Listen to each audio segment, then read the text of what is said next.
today on the show, or today on this live free webinar. Really excited about this. Malin and Rafael suggested a conversation about 5-MeO DMT just to get an update. There's, it's a really active. Well, the drug is quite active in various communities, and a lot of research has been coming out over the last couple of years, and we wanted to do a few things, and we'll kind of dig into that, give you all an update on where everything stands, harm reduction tips, and much more. So, Malin, could you give a little background on you before we kick it off? Jump to Rafael after. Sure. So, yeah, for those of you who don't know me too well, my name is Malin, and I'm working currently at Imperial College in London at the Center for Psychedelic Research. So I just started now in December, and I'm responsible for various projects on 5-MeO, survey study, potential lab study, and other exciting stuff that we have coming. But essentially, my research journey started off in Maastricht University. And so while I was in Netherlands, I did a lot of naturalistic studies on 5-MeO. And what that means is that I was essentially just visiting ceremonies where 5-MeO was used, and distributed questionnaires on various variables like mindfulness, affect, stress, depression, things like this. Also, very keen on leveling up how I do things. So at some point down the line, I put together a medical study where we also got to do a collection of urine, saliva, and some blood. So this is all just to better understand the effects of 5-MeO. So essentially, my work in this field and my contribution to this field is to do, preclinical studies to inform future clinical trials. I know it's not easy, so thank you for doing it. Thank you. We need somebody doing it. So, Rafael, could you give us a little background on you? Sure. My background is I have my master's degree in mental health counseling at the University of Wyoming. So my area of expertise is much more on the clinical side and on the therapy side of how to integrate these substances into therapy. I've done a lot of work on the epidemiology of 5-MeO DMT use with Alan Davis, and have really been paying attention to what are the environmental factors that really contribute to positive and useful 5-MeO DMT experiences. And I've also done some great work with Malin as well, doing some naturalistic studies and just helping to inform some of the clinical aspects of this research. So I feel really honored, and I feel like a lot of times in research there's not a lot of clinical input, so it's been awesome working with people like Malin and Alan who've really provided the space for me to contribute in that way. And just really happy to be here. And thank you both for joining us. I'm also here with a cat, so just want to apologize in advance if the cat does something. I'm not quite used to this yet, so. No worries at all. It's a pretty new cat for you. So, all right, the first line item here, we're gonna have to break it down a little bit. It says up-to-date information on 5-MeO DMT research. Maybe we can talk about what have we learned in the past year in terms of published papers. I know there is maybe 3 total papers, maybe. No, there's 6. 6 in the last year or so. Cool. So how do you like to pitch the data or the up-to-date research? We certainly know a little bit more than we did 5 years ago, probably a lot more than we did 5 years ago. How do you like to present that? Malin? Coin flip if you want, or I'll assign. We'll go alphabetically. Yeah, so basically the work that came out on my end was the first naturalistic study was basically on the effects of toad secretion containing 5-MeO. What we learned from that is that what not to do. Essentially, that's a bigger conversation, but I think what we learned from the toad secretion paper is essentially that the secretion has a very high concentration of 5-MeO, and that basically led me to incorporate this part in the discussion where we're adding that why are we not switching to synthetic, like so that stirred up this whole conversation and how we came about writing the article for Psychedelics Today as well, where we're outlining the ecological consideration of toad secretion use. So that is one thing that particularly stands out with that paper.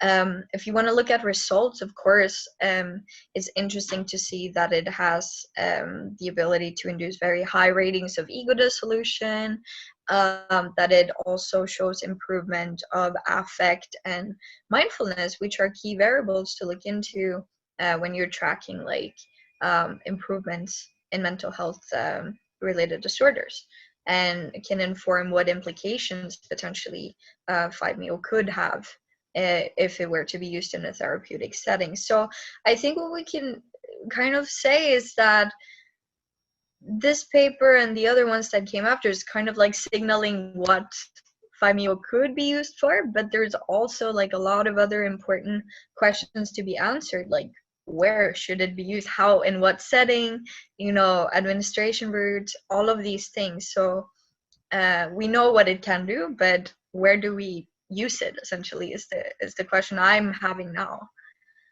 So yeah. And so some of those questions we're starting to get data on, and that's where the epidemiological research has come in. And we've been able to gather some really good information about how are people using these substances in the general population. And by general population, we mean a survey with several hundred respondents. We had about 500 or so respondents.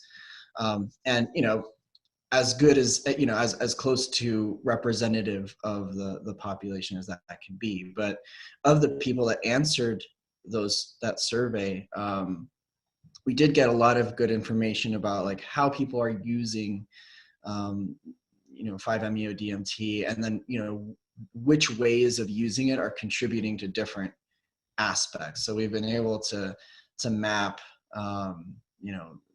different strategies for benefit enhancement, and really map that to different effects, like in the intensity of mystical experience, the degree of how challenging the experience is, and also the degree of how meaningful these experiences are, and the spiritual significance that they hold. So I think that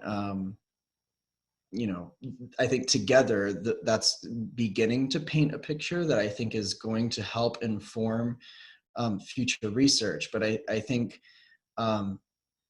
what we're ending up at is that all of this, all it really tells us is that there might be something worth looking at here, but it doesn't have there's nothing conclusive, and that we can't actually say that it's 100%, oh, this substance is what does this thing. We wouldn't be able to do that until we have a more controlled clinical trial. So, so from the data that we have, we do have some pretty good indications, and we do have some pretty promising things, but I think that, that's one of the main things that I think has come out of all this is like, hey, there's something important here.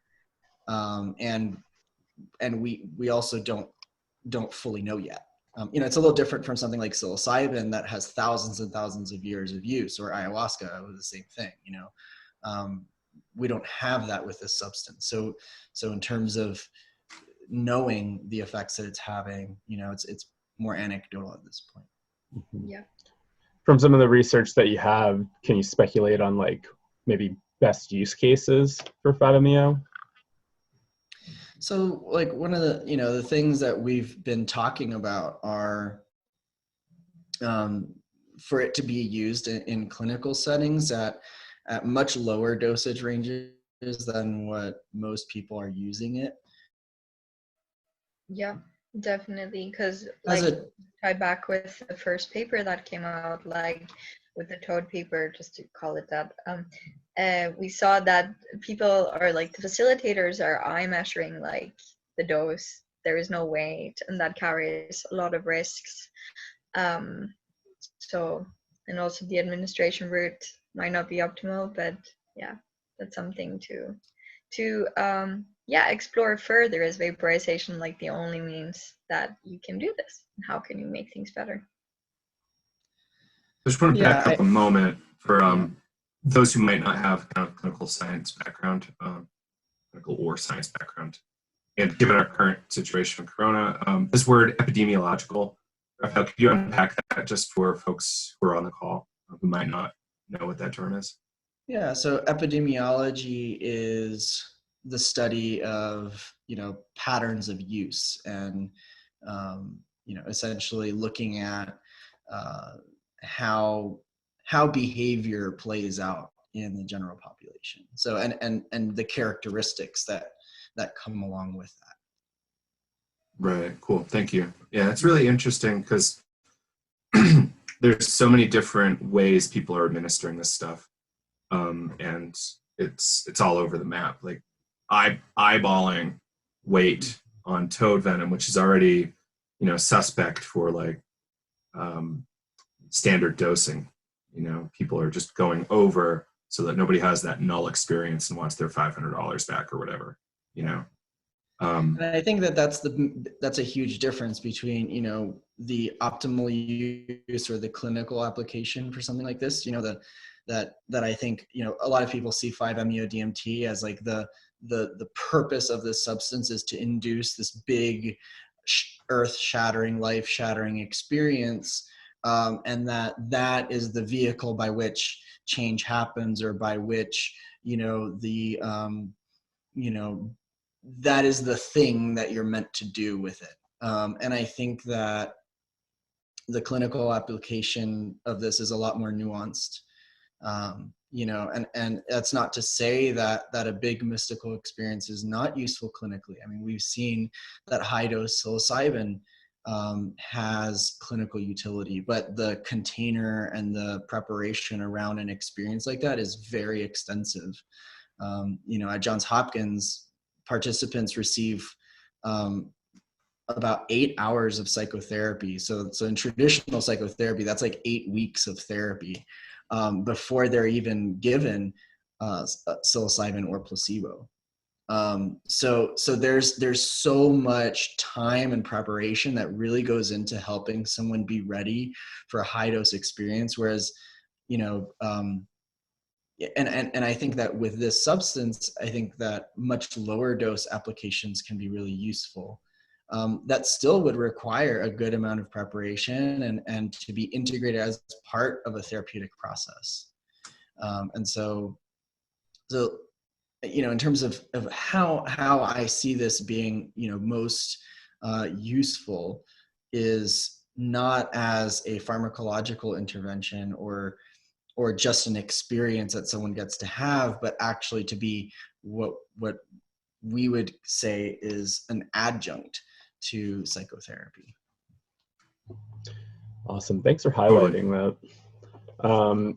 I was just recently recording an interview with Dr. Gita Vade, and we're talking about we're recording stuff about shadow work, and it's just been really interesting. We touched on the topic of this idea that the psychedelic community is very oriented, or I guess community, whatever that means, is oriented towards ego dissolution, and that's the whole purpose of these experiences, where some of the work can actually happen when that doesn't happen, right? And I mean, I think you're kind of pointing that out there. It's like there is still a lot of great work to be done outside that mystical experience as well. And I think the way that I guess a lot of people talk about these experiences, we get really hooked on this idea of we need to have this full-blown mystical Godhead experience to get the real benefit. And I think that's really challenging for people that go into these experiences and don't get that. Maybe they feel like they missed out or they didn't do the experience right, and really activates some sort of process, which I think maybe that's where the work is at times. Well, the way that I see it, I mean, the orientation of the West to psychedelics is based on this, based a lot on this Freudian concept that the ego is what is, creating the problem. And so if we just remove the ego, then, we come into contact with the true self, and that also, ties into some, Hindu or Eastern philosophy, but that is the solution. When really, I mean, more and more, like we're seeing that ego structures are actually important and useful, and we don't actually get to if anyone is familiar with internal family systems, we don't just get to banish parts of ourselves and purge them out. That's not how it works. I mean, the psyche is not this, it's not a bunch of like Lego pieces that we just take Legos off and throw them away when we don't like them. I mean, we are multifaceted beings, and we have many different parts to us. And the way that I would conceptualize mental illness is when these different parts are not working in a synchronous way. So having like a big mystical experience, I mean, it can give us some perspective, like it can help us zoom out a bit and see some of the bigger picture of like, oh, this is actually like I'm more than just this ill person, but the fact that I'm ill, it's something to be worked with. And so I think, the psycholytic model where ego defenses are actively worked with rather than trying to just remove them entirely, I think provides a lot of perspective. And what I see going forward is kind of a hybridization of psychedelic modalities and psycholytic modalities, where wisdom from both of those really can be brought together and not be so separate. Yeah, it's huge. Well, the way we're framing this seems like a good transition over to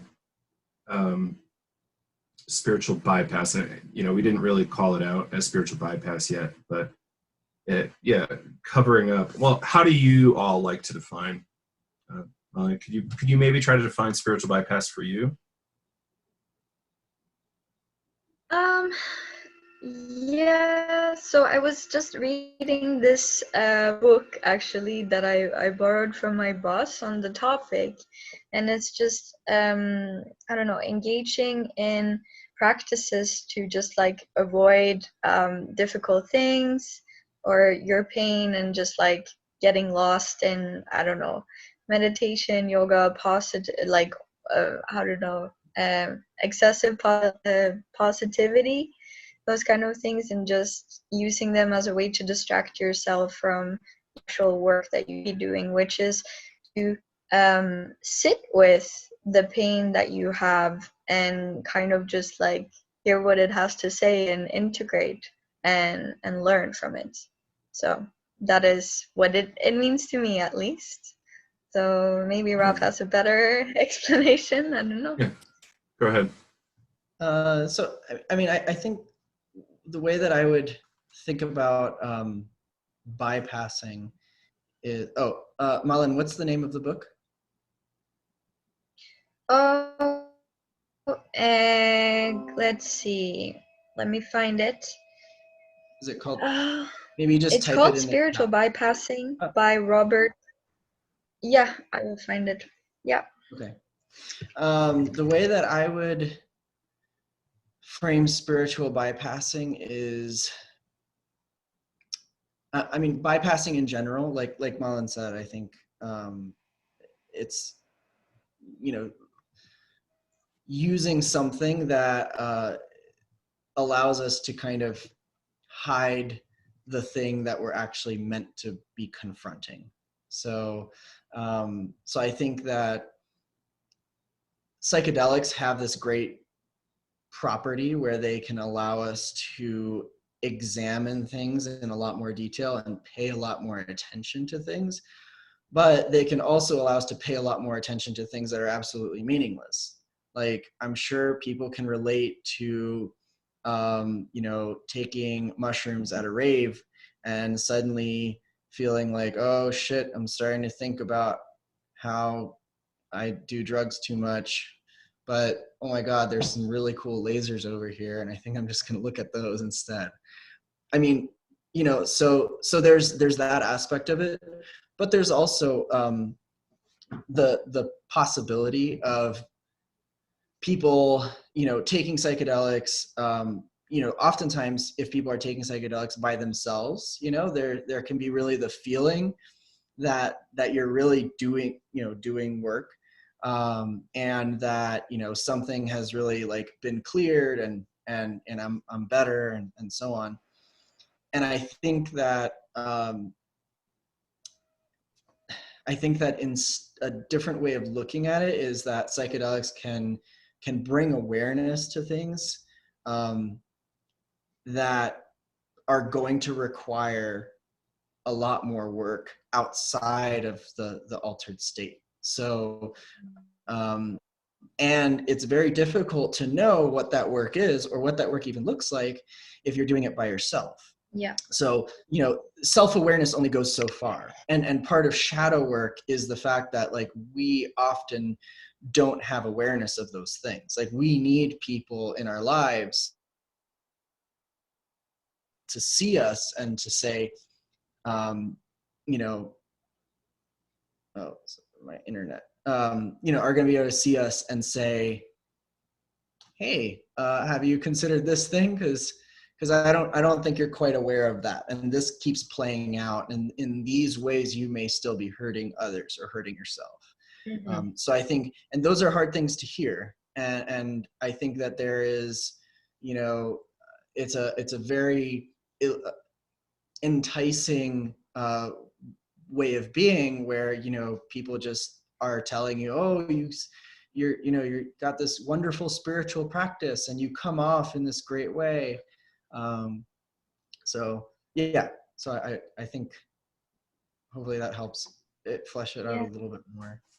Absolutely. And in the underground, from my observations of the underground, I see this kind of perpetuated as, oh, like, you did great work, nice work, come back again next week or next month or whatever, or next time I'm on my round trip around the US or something, right? Yeah. As opposed to, like, perhaps you should get a therapist in the meantime and wait another year before you do this again. Definitely. Which, why would a business person say that if they're, you know, an underground drug dealer, blah, blah, blah, you know, it's tricky. Are there any other risks in the underground that you two want to highlight? Well, I think that, yeah, like, the spiritual bypassing is a very important one because people are just delaying getting better, essentially. Like, they might think that they're better for some time, but shit's gonna come up again, you know, and it's just gonna be this continuous delaying of things until you actually face it. And the danger is that people can get so much worse, and things can get much harder to handle. You know, so it's really upsetting to see that in the underground 5-MeO is often misused as simply an experience or like a quick fix, and like sort of like an external solution. And I think what people need to remember is that the solution isn't outside of yourself, it's inside of yourself. And it's in relationship to other people, right? Like this, I think solution is in relationship. And I think that, you know, the transgenerational trauma that that has gotten passed down through many generations, and the experiences that people are carrying with them.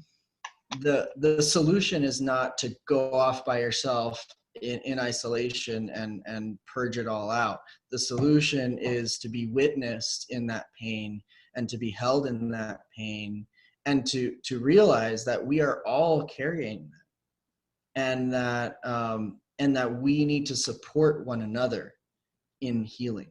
Yeah. In the West, in tribal societies, they're in community, and so that's an inherent part of how they're structured. We don't have that here. We've lost that. And so it's this rediscovering of the important essence of being human, which is being in connection. Yeah, I think that's like one of the benefits of doing all this like community breathwork training work. It's like just being in that group, and I don't know, group psychedelic experiences seem a little bit different than like breathwork group experiences in some regard, and also not. But yeah, just as you said, Raf, like being observed and being held when this stuff is really coming up. I mean, that's what I found to be the most beneficial. I think what kind of drew me back to going to breathwork circles is just being really held and contained by the group. And we're in this together, right? Not being like, oh, this is just me alone with my own stuff. It's like, oh, wow, I have this community here to hold me. And something came up when you're chatting about quick fixes, and I wonder what kind of harms are you seeing with quick fixes? And I know that a lot of media outlets, I think, took your paper recently and said, one hit of 5-MeO cures anxiety, or forget what their headlines were. And so I'm wondering if you can touch on that topic. Yeah, like there have been so many misconceptions with regards to the papers that I've written, and it just makes me so upset that, well, it's just media being media and like taking out this thing that, okay, if you smoke 5, that solves your problem. So it's really upsetting that also feeds into other people's belief, and it doesn't really make it better. And so that's why we also wrote the misconception article, just to kind of like bring attention to like, hey, maybe read the paper that I actually wrote and not just like a secondhand article about it, because things can easily be twisted around, and just reading some of them really pisses me off, because that's not what I meant to show in this article. So I think then when media takes that out and like basically just spits it out in a different form, people just take that as like for face value, and like that's what they believe in. And it's important to ask questions and be critical and actually look deeper than just a headline of a article online. And some of the dangers of that are that people who are suffering and who are desperate seek out people who are, so-called facilitating, who may not be able to screen appropriately and are not providing, the appropriate containers and the appropriate support. So people who are suffering and who have, long-standing conditions are going to need significant support in order to recover. So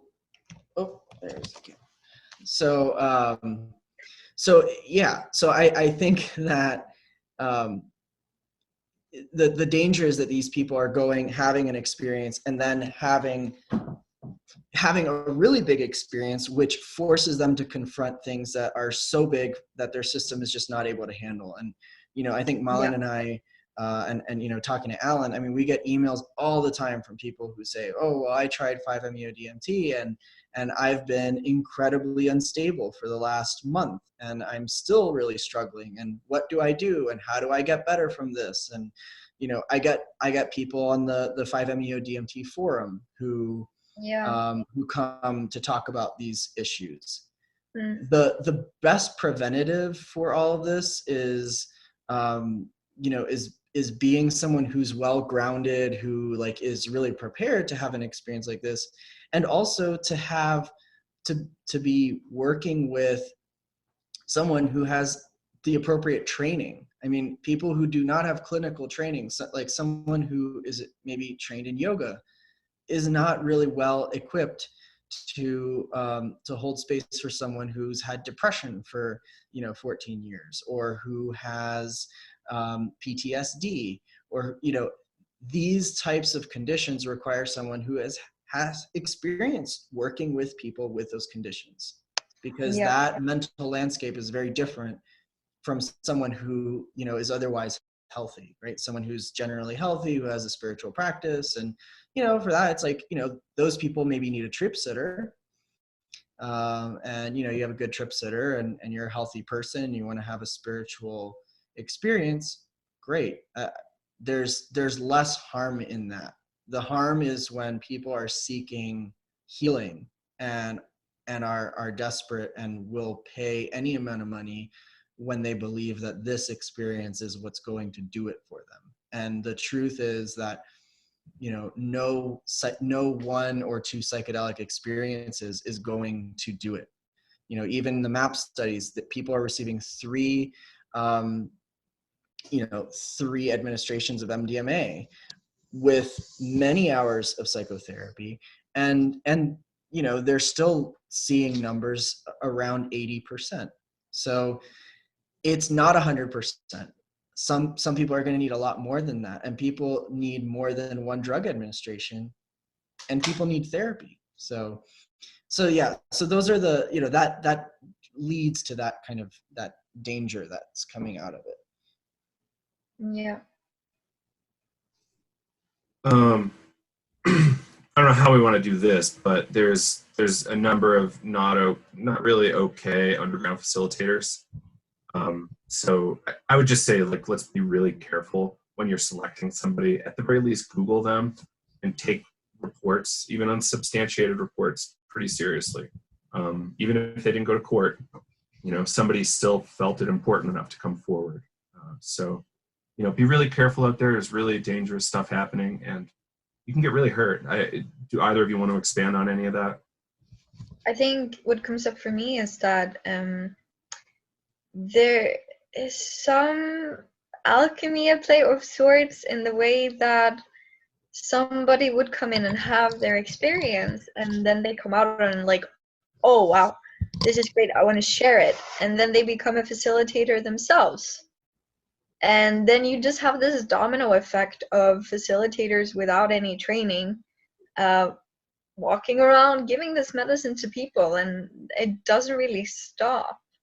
Yeah. So, and having their egos like really inflated by, I'm carrying this powerful thing, and I'm, and I can do this. I mean, and it's happening a lot in the Toad community. I mean, people who really have very little training can, it's a little bit of a pyramid scheme in that way. It sounds like, there's these top tier guru type teachers who, give people an experience and then do the quote unquote training. And now you've got another guy carrying a bundle of toad venom, and they're, they go around from ceremony to ceremony and retreat center, blasting people off. And, and some of the stories that I've heard about these types of people are that they're not, they're under the illusion that they've done all the work and that they are, really well equipped to be doing this. But I think the truth is that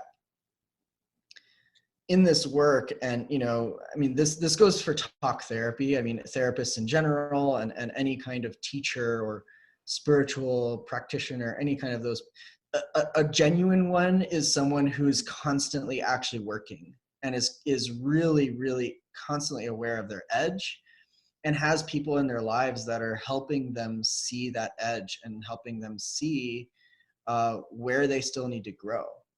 And I think some of the issue is that with some of these, neo-shamanic trainings, is that like you reach a certain level, and once you're at that level, it's just kind of like, that's where I'm at.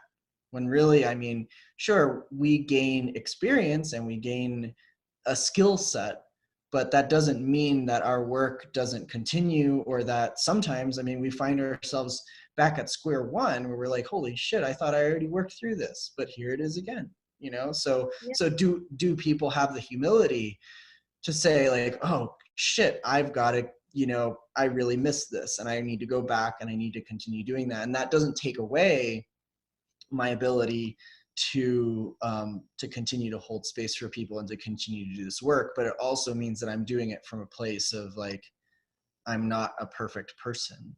And, and that, you know, I'm still learning and you know, and the people around me are still learning. So I think that And just to add something there, like, and it's important just to become aware of our own shadows in this, you know, so being aware of them and work on them all the time. That's what we need to do essentially. So which is why research is important. Yay! Because Exactly. research allows us to look at things objectively, and it allows us to critique ourselves, to say, well, we have this theory, this is what we think we know, this is what, you know, and then we can look at numbers, we can look at things that are not debatable, and we can say, okay, well, here's where we were right, here's where we were wrong, and this is where we need to improve. And so I think having that structure can be so important. Definitely. Everything, research is an ongoing learning process, and so is self-development. It never really stops. I'm wondering, before we jump to questions from some attendees, just briefly, maybe a bit of misinformation we can clear up is the difference between toad-sourced 5-MeO-DMT and, you know, lab-created or plant-based 5-MeO. Could you kind of speak to that, just so people understand that there's a little bit of an ecological situation happening with those toads? Yeah. So like, well, I'll let Malin talk a bit more about the toad venom and the labs analysis that she did, which I think she's done an awesome job on that. Just kind of in a general sense, like the synthetic 5-MeO-D, you know, essentially synthetically produced in a lab. Sorry, I think it seems like my internet's having okay, there we go. Okay, still good. So it's produced in a lab, but it's essentially the same molecule, you know, so in terms of chemistry, you know, 5-MeO-DMT is 5-MeO-DMT. It's not, it's not any different. So the difference though with toad venom is that you don't really know the concentration of how much 5-MeO-DMT is in that toad venom.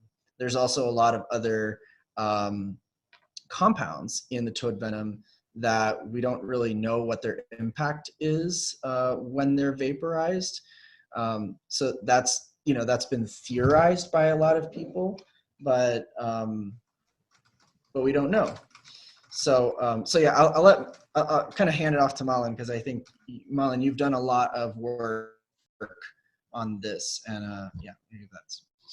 Yeah, well, basically, in every naturalistic study I do, I try to collect a piece of the compound that is used to analyze it, just out of interest. And like a very old paper showed, like there are other things in the secretion besides 5-MeO. However, the level or like ratio of 5-MeO that we found from my paper was was a lot higher compared to the other ones. I don't have the numbers on top of my head right now. Do you remember, Raf, or not?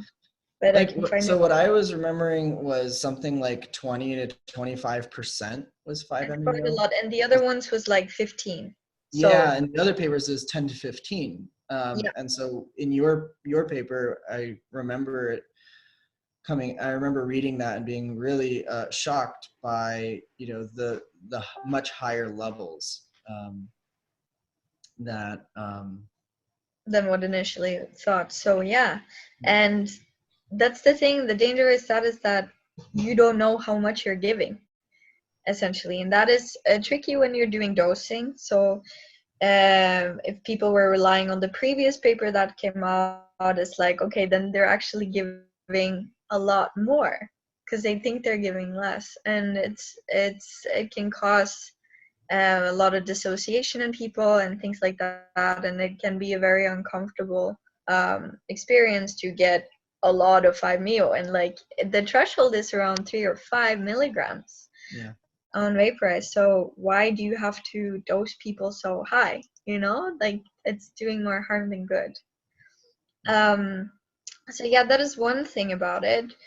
And another thing I find problematic is that when there is such a high concentration of 5-MeO, like why are we not using just synthetic instead? Because it would be a lot better, not only for us with regards to like safety of dosing, but also the toads themselves. And I know Robert has been on your show, Kyle and Joe, talking about the considerations that we should have for the toads and what harm we're actually introducing into their ecosystem when we're going to harvest them and all of these things. Like it's such a paradox that we want to get like enlightenment at the cost of a potential species on the planet. So it's, yeah, it just makes me wonder, like, what kind of healing is this? What kind of enlightenment is that requires extermination? Probably not one we want. Yeah. I would hope. No. All right, cool. So for listener questions, so this one's interesting. Rafael, you probably have a good way to answer this. So route of administrations, there's so many ways you could administer drugs. So the question is, what are your views on route of administration in the clinical setting? I kind of think smoked is probably not best in the clinical setting, but I'll let you answer that.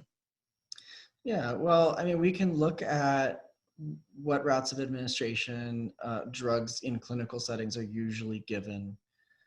Typically something like sublingual or intramuscular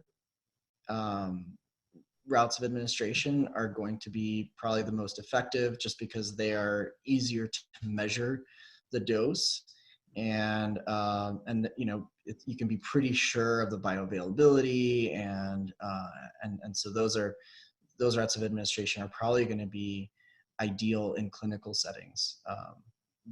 And those formulations can be, you know, in clinical settings, that formulation is a lot easier to do, and so it wouldn't be terribly difficult because there's plenty of medicines that are done that way.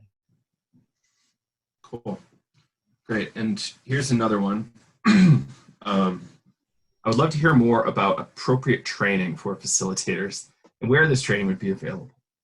Not many places, the answer, but I have not come across much of this, and there is a misleading belief that it's the shamans from the Amazon or Mexico are the ones that have access to this knowledge and can pass it on. How do you like to respond to that kind of thing? So like, number one, training, and number two, like however we want to answer the shamanic angle. Sure. Well, so very quickly, I'll answer the shamanic piece first because I think it's a shorter answer, but okay. Essentially, so there's a good amount of evidence to support that, you know, 5-MeO DMT is not part of indigenous practices.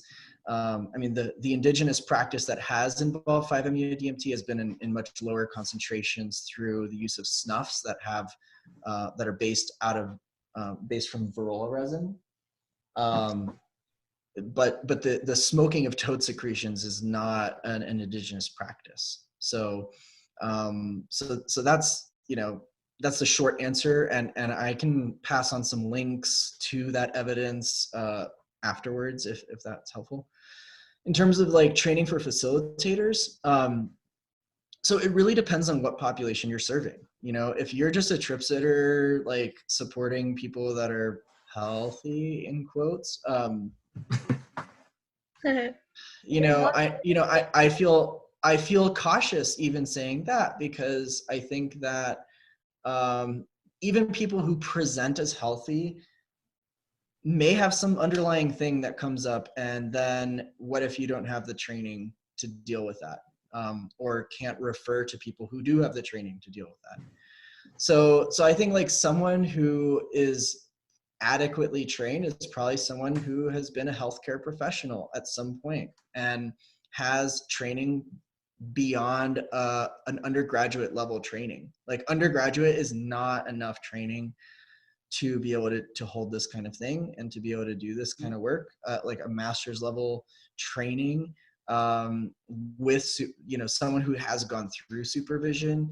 And you know, unfortunately, there's very few people who have done that, who would be willing to risk that, which I think is wise because it's something that actually does not have a lot of research behind it. And we still need more, but someone who has that level of background, who has worked with psychedelics, you know, for themselves, with other people, you know, those are some really useful things. Now, will most people have that? Probably not. And so yes, when choosing a facilitator, you are taking a risk if that person does not have the appropriate training. Something that you can do to also mitigate some of that risk is taking low doses of it, not taking high doses, not accepting high doses from someone who doesn't have a high degree of clinical training to be able to hold and handle those experiences. The higher the dose, the more unpredictable it's going to be, and the more support someone's probably going to need.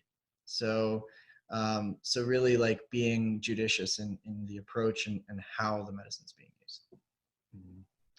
I'm curious, you know, this comes up pretty often, the difference between like shamanic and clinical approaches. And I wonder, say somebody has like years of experience being in the Amazon, apprenticing under a curandero or ayahuasquero, and would that level of training be sufficient enough from your perspective?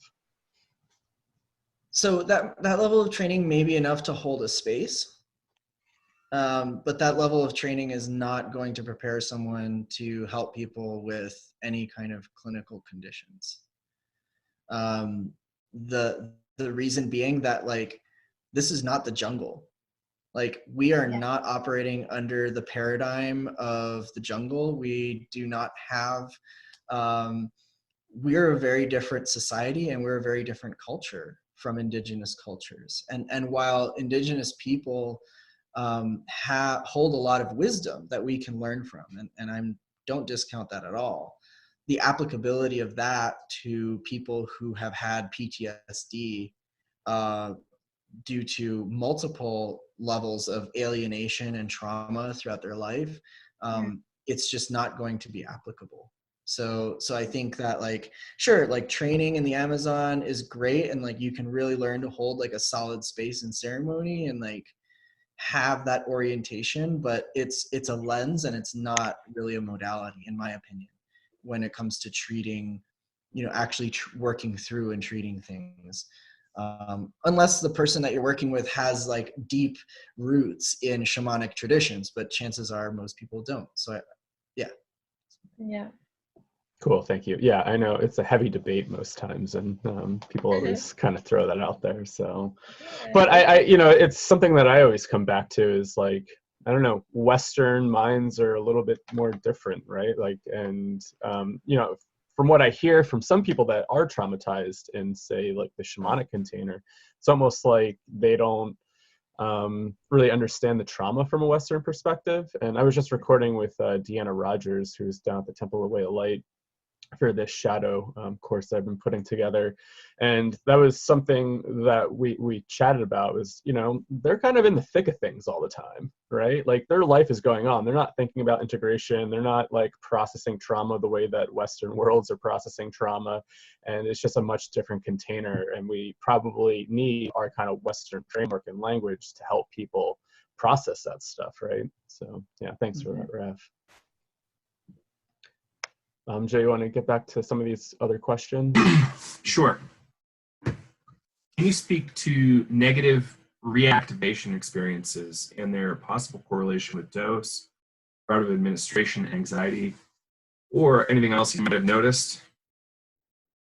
Yeah, so just a little spoiler, there's another paper coming out fairly quickly on the comparison between IM administration and vaporization and reactivation experiences. And what we see is that there is a correlation between reactivations and vaporization, which is perhaps not too surprising. And like I spoke about in Berlin in September, we think that it might just be that like the system, you are getting somewhat of a shock, you're pushed up in dissociation, and like there is kind of like an unfinished process that is initiated, or like it's a process that is initiated and hasn't been fully completed. So perhaps that's what reactivations is. We don't really know yet, but we're looking into it. Another thing to touch on that particular paper is that we didn't find any differences with regards to subjective experiences that people had, for example, ego dissolution and well-being. So it seems like either administration route they're doing the same. You get the same results, but there seems to be that reactivations happen more with vaporization. But also what I've been thinking in retrospect of the study is that it could also be the context, information that people got from the facilitator. Like there could be a lot of expectancy, especially given everything that is written about 5-MeO online, that, oh, you might have a reactivation. It's the toad spirit still living in you, or like doing its work. So that's another thing that might also play a part here, and that's something we should definitely look further into. Last thing I want to touch upon with this is that with intramuscular injection, there seems to be like a higher frequency of somatic experiencing, which is, somatic tension. You're letting go of somatic tension in your body, and like you can process this, and that could be a way of like letting go of some pain, like in our unconsciousness and things like this. And it's a very interesting, well, you guys are using it at the innate path, right, Raf? So Not 5-MeO. Not 5. No, I'm meaning like the actual how to say, like modality, like taking the body into account, and like the somatic approach to it, and so I think that's a very great thing to do, because there's so many more things that we should focus on with regards to healing than just like the mind. So like it's a whole process, not one process, essentially. So with vibration, it seems to be that people are having this like quick fix, it's all in their head, like reset, which is nothing more than just an experience that delays things. Next question. Are you aware of any controlled clinical trials that are going to be coming up anytime in the future? That's what we're doing this webinar for. We need money. No. Just sorry, that was really rude. Researchers need funding. It's true. Yeah, we do. We would love to do a clinical trial, and I mean, it's naturalistic studies only help so far, and it's important that we take this into the lab and actually get some more sophisticated data on the topic, which can go a long way with FDA and things like this. So that's what we're aiming for with Rafi, to take it up to that level. And if people want to contribute, how do they do so? Is that at Imperial? Oh yeah, so we're still kind of like figuring out how to navigate that, and it's still an ongoing conversation that we have with Raf and Alan. I would love to put together a lab study at Imperial, which at first won't be a clinical trial, but basically if you're interested in funding and talk to me about that lab study in detail, just send me an email. I will write it down in a second, and we can engage in a conversation about that more in depth. Yeah, and so if there are people who feel called to donate large sums of money to 5-MeO research in general, we have been talking with Source Research Foundation, where Source Research Foundation would be able to disperse the money to more than one project, for example, if the desire was to be able to help multiple organizations, because Imperial is doing awesome work, and there are other organizations that are also nonprofit and interested in furthering this research. So those are some general options that we have right now, and hopefully that helps. Awesome, thank you. How are you guys on time? Are you guys good for a few more questions? Yeah, Sure. I can do a few more. Sweet. So, sorry everybody, we can't get to all the questions, but I think this one's a good one. Is there any interaction in the clinical research with, well, I don't think there's any clinical research, right? But let me start over. Any interaction with clinical research with transpersonal psychotherapists with a history and understanding of psychedelic and other so-called non-dual philosophers who seem to have views on the dissolution of ego that seems to happen in such powerful DMT-related experience? Seems like kind of covered that earlier. Maybe a little tough to parse that. I assume you're in Italy, but how do you want to attack that? Interaction with transpersonal therapists with a history. Interaction with the therapists and philosophers. If we can't answer it, we can jump to the next one. Maybe jump to the next, because I'm not sure what the interaction, whether the two things that are interacting. There's so many variables there. Yeah, I'm sorry. A bit confused with the question. So somebody I know is asking this one, not me. I've still actually never touched the drug. So as a participant, what's the best way to approach the experience? I've done it twice. Third experience coming up in June, theoretically. I've done a fair amount with this person, so let's assume healthy, normal is what I would claim this person to be. So I would say read the benefit enhancement paper that just came out. There's some really good information there on what people in the general population are doing. I think approaching the experience, people who have a good yoga practice or a good meditation practice, like those are really helpful tools. Really understanding why it is that you're seeking out this experience and having a solid understanding, and not expecting this experience to actually do anything for you. In the way that like someone might take a painkiller and be like, well, this pill is going to take away my pain. That's expecting a drug to do something for you. With DMT or any psychedelic, it's not really going to do something for you. It's going to make more information available. And so what kind of information are you looking for? How are you planning on receiving that information? And then how are you planning on working with it? Are the main things that I would, those are the main things that I would ask. Muted, Joe. Final question here. Any tips for somebody who wants to become a psychedelic researcher?